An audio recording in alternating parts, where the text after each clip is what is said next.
Apa kabar Mas Hilmi? Saya pernah berkolaborasi dengan TikTok Indonesia pada saat itu untuk melaksanakan pelatihan sosialisasi dan edukasi untuk pengguna TikTok khususnya untuk jadi affiliator kalau tidak salah ya. Terima kasih atas kerjasamanya. Izin untuk menyampaikan pemikiran, saya ucapkan terima kasih sekali bagi Meta, YouTube, dan juga TikTok yang sudah memiliki komitmen dalam pelaksanaan bisnisnya dan alhamdulillah memudahkan sudah bisa memberikan keuntungan dalam konteks bidang ekonomi bagi masyarakat Indonesia. Tadi paparannya semua hampir sama, memberikan keuntungan dengan segala data, fakta terkait dengan keuntungan bahkan PDB bagi negara yang sudah disumbang oleh pihak YouTube, Meta maupun TikTok dalam konteks ekonomi. Pertanyaan saya agak berbeda dari teman-teman yang lain, tidak bersifat teknis maupun bersifat ekonomis, tapi yang saya ingin tanyakan adalah semua yang bersifat intangible. Dalam hal ini adalah komitmen saudara-saudaraku semua. Komitmen yang paling utama saya sudah lihat dari paparannya, ada komitmen kolaborasi yang sudah dilakukan TikTok dan juga dilakukan Meta, ya. Tapi saya tidak melihat komitmen kolaborasi dari YouTube yang dipaparkan di sini. Saya hanya melihat dan membaca saja. Mohon maaf tadi saya datangnya terlambat. Lalu kemudian juga yang saya lihat adanya komitmen selain kolaborasi adalah komitmen investasi gitu ya. Investasi untuk membangun ekosistem ekonomi, membangun ekonomi kerakyatan sehingga UMKM bisa bergerak dan sebagainya dan sebagainya.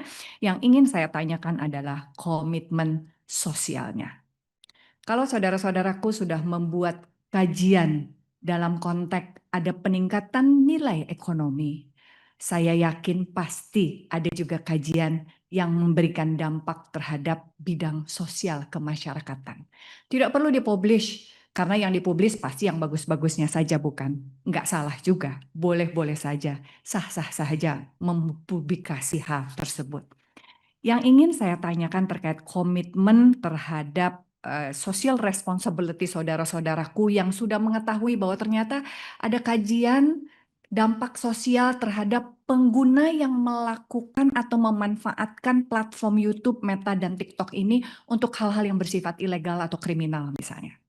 Ataupun untuk mereka yang akhirnya hanya menjadi follower dan bahkan berdampak terhadap pembentukan karakter anak bangsa kita yang mana sekarang sudah banyak sekali kajian-kajian dari para akademisi tentang bagaimana anak kecanduan gadget, kecanduan media sosial, kecanduan A, kecanduan B, kecanduan segala macam yang berdampak terhadap pembentukan karakter anak di masa depannya, investasi sosial dan pembentukan karakternya juga berdampak negatif.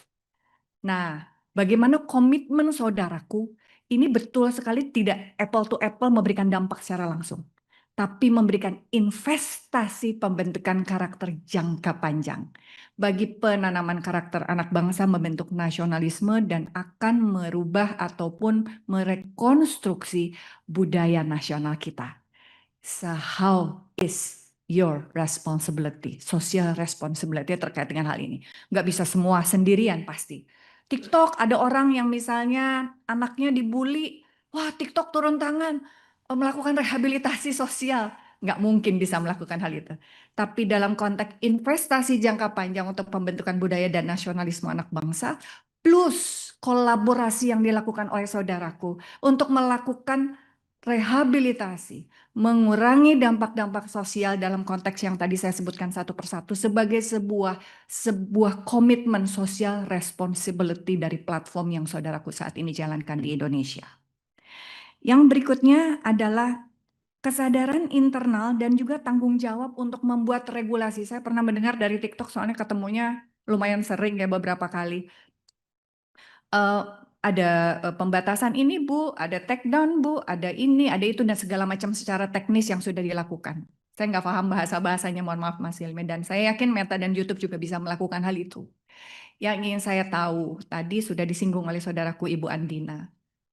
Yang live dan yang tidak live kan tidak masuk ke lembaga sensor, karena tidak ada lembaga sensornya. Nah, bagaimana social responsibility saudaraku untuk kemudian membuat self-regulated atau internal regulation terkait dengan sensor konten ini? Hal yang berikutnya pertanyaannya adalah, Adakah dorongan dari saudaraku sebagai platform yang sudah banyak nih konten kreatornya dan menilai bahwa begitu bermanfaatnya kehadiran platform saudara-saudaraku ini dalam kehidupan mereka? Kan dituliskan di semua paparan. Mendorong terbentuknya profesionalisme kerja mereka dan tanggung jawab sosial mereka bahwa apapun yang mereka buat itu akan berdampak terhadap masyarakat yang melihat kontennya. Kan kalau ini mah kembali lagi kepada masing-masing pribadi, Bu Desi, kami nggak bisa bikin. Contoh, kalau saudaraku bisa bikin misalnya konten creator organization misalnya. Saya tahu yang saat ini sudah membentuk kalau tidak salah Pak Helmi Yahya ya. Tapi kan tidak semua bisa. Nah, bagaimana tanggung jawab atau komitmen saudaraku untuk membangun komitmen profesionalisme dan kesadaran untuk mengedukasi masyarakat dalam konten yang memang itu bersifat entertaining gitu misalnya. Nah, itu apa sih komitmennya yang dilakukan gitu oleh saudara-saudaraku sebagai sebuah eh, internal regulation yang berdampak terhadap orang-orang yang menggunakan platform saudaraku untuk kemudian membuat konten-konten dan menyiarkannya. Sehingga bisa jadi jelas di dalam sebuah peraturan, kan aturan itu dibuat untuk mengatur, memberikan meminimalisir dampak negatif dan memberikan seluas-luasnya peluang untuk memanfaatkan dan berdampak sosial maupun dampak ekonomi bagi siapapun penggunanya. Nah, tentu kalau ada organisasi yang bersifat profesional, tentu akan lebih mudah untuk mengaturnya. Tapi kalau sendiri-sendiri agak repot gitu kan. Nah, itu bagaimana saudaraku berkomitmen untuk mendorong terbentuknya hal itu. Yang terakhir, dalam konteks pelaksanaan bisnis yang setara, baik antar platform maupun antar lembaga penyiaran yang bersifat nasional maupun konvensional dengan platform saudaraku. Apa sih rekomendasinya supaya ini balance, seimbang, setara, tidak merugikan, semua orang happy gitu untuk menjalankan regulasi yang sedang insya Allah akan kita godok di dalam RUU penyiaran ini. Sehingga semua orang punya tanggung jawab yang sama, punya komitmen yang sama, dan juga punya tanggung jawab sosial yang sama, kesadaran yang sama, visi misi yang sama untuk menjaga budaya Indonesia dan nasionalisme generasi penerus anak bangsa yang insya Allah akan menjadi generasi emas katanya. Jangan sampai semua akhirnya terbentuk menjadi orang-orang yang followers. Kayak saya yakin kita ini gunung es, yang saudaraku tampilkan adalah yang di atasnya. Yang bagus-bagusnya itu bisa kita sebutkan. Berapa orang dari 200 sampai 300 juta bangsa Indonesia. Tidak semuanya berhasil seperti yang saudaraku paparkan yang bisa memanfaatkan platform yang saudara-saudaraku saat ini jalankan.